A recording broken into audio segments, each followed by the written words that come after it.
অনেকদিন পর একটা পারিবারিক প্রোগ্রামে যাব, তাই সেই খুশিতে আসলে মনটা অনেক ফুরফুরে, অস্থিরতা কাজ করতেছে কখন পৌঁছাবো। তো যাই হোক, আমার আসলে বাসা থেকে বের হতে হতে অনেকটা লেট হয়ে গেছে। হ্যালো গাইস, সবাই কেমন আছেন? আশা করি ভালো আছেন, আমিও ভালো আছি। আর অনেক দিন পর আপনাদের সাথে একটা ভিডিও ব্লগিং শেয়ার করব, তেমন একটা ভিডিও শেয়ার করা হয় না। অনেকদিন পর আজকে একটা ভিডিও শেয়ার করব। আমি আজকে একটা বিশেষ অনুষ্ঠানে যাব, তো আশা করি পুরো ভিডিও দেখবেন আর কেমন লাগলো অবশ্যই জানাবেন। তো যাই হোক, আমি আসলে বাসা থেকে বের হতে তো অনেকটা লেট হয়ে গিয়েছে, কারণ নিয়ে টিচার আর বাসায় টুকটাক কাজ, ছোটো বাচ্চাদের নিয়ে রেডি করে বের হতে আসলে সময় চলে যায়। আর কিভাবে যেন সময়টা চলে যায়। আর রাস্তায় যেতে অনেক ভিড়। আমি সরাসরি পৌঁছানোর জন্য একটা সিএনজি নিয়েছি, ডাইরেক্ট সিএনজি বলা যায়। তো উঠে দেখতেছি রাস্তায় কিছু দূর পরপর জ্যাম, আর বসতে বসতে বিরক্তও লাগতেছিল।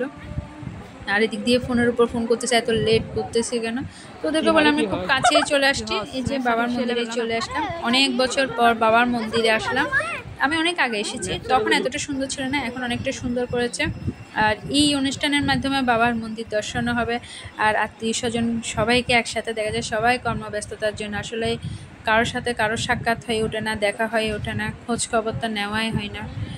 তো একটা প্রোগ্রামে গেলে সবার সাথে দেখা হয়, ভালোই লাগে।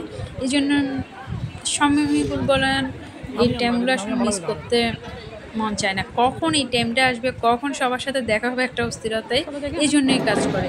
তো যাই হোক, সবাই আসলে আমার আগেই চলে এসেছে, আমি একটু লেটে আসছি। এসে বাবার দর্শন পাইনি, কারণ একটার আগে আসলে হয়তো বাবার দর্শন পেতাম। গেট বন্ধ করে দিয়েছে। এর আগেও একবার এসেছিলাম, তখনও গেট বন্ধ ছিল, বাবাকে দেখা হয়নি। এবারেও সেম অবস্থা। তো মন খারাপ করে নেন, পরবর্তী হয়তো একটু আগে আসলে বাবার দর্শন পাবো। তো যাই হোক, আমাদেরও সেই টাইমটা চলে আসে, পিচিটার মামুনিটারে ভাত মুখে দিতে হবে। আর ওকে ঘিরে আজকের এই আয়োজন। তো একটু আশীর্বাদ নিতে বসেছে, এরপর প্রসাদ নিয়ে গিয়ে নিচে খাওয়াতে হবে। ওর মা কোলে নিয়ে বসেছে, আর ওর মাথার তাজটাও বারবার খুলে যাচ্ছে, সবাই ঠিক করে দিচ্ছে, কিন্তু তারপরে ছোটো মানুষের টাইট করে বাঁধাও যাচ্ছে না, আর এটা সামনের ভারে পড়ে যাচ্ছে। আর ও পিছিটাও কাটাকাটি করে না, একটু শান্তভাবে বসে আছে, সবাইকে একটু একটু করে দেখতেছে। পাশে ওর বাবাও বসে আশীর্বাদটা দিল, দেওয়ার পরে ওকে কোলে নিয়ে নিচে নিয়ে আসছে ভাত খাওয়ানোর জন্য। ওর মামা খাওয়ালো, দাদু দিদা খাওয়ালো, আর আমার পিছিটা বারবার কোলে নিয়ে খাওয়াবো, তাই ওয়েট করতেছি আমরা সবাই। তো একে একে সবাই করে পরিবারের সবাই ভাত মুখে দিল, আর ফটো সেশনও চলছে। আর এদিক দিয়ে অনেকটা সময়ও চলে যাচ্ছে, বাবা মা উঠে গিয়েছে,